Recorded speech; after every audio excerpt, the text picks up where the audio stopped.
Hi, ako nga pala si Jenny.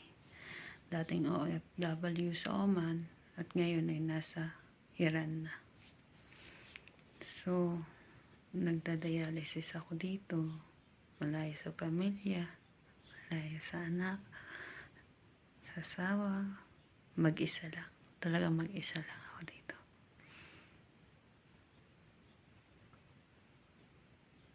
Minsan iniisip ko, naalala kaya nila ako?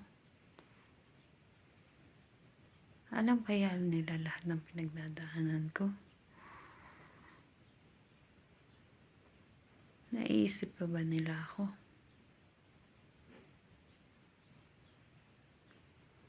Kasi sa lahat ng naranasan ko, hirap talaga. Sa totoo lang, okay lang naman yung mga sakit-sakit na yan.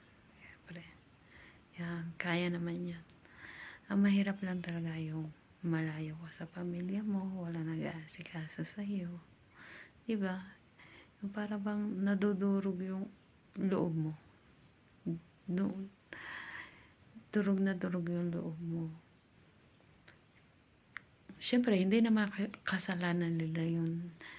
Hindi naman nila kasalanan na malayo ako. Ako naman ang pumili na sa ganitong buhay. Tapos, ang dami pa namin problema na inaayos. Siyempre, nawalan pa ako ng trabaho. Nag-aaral pa yung mga anak ko. Kaya sobrang hirap. Talaga na-stress ako sa totoo lang. Hindi na lang halata. Pero stress na stress talaga ako. Minsan nga gusto ko na sumuko pero pag naalala ko yung mga pamilya ko, ang pamilya ko, mga nagmamahal sa akin, nagkakalakas ako ng loob. Saka hindi ako pwede sumuko kasi may mga anak pa akong dapat pag-aralin, dapat subaybayan.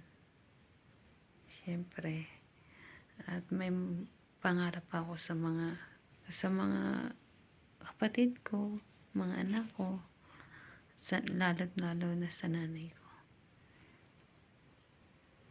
So, yan lang ang aking kwentong Semana Santa. Thank you for watching.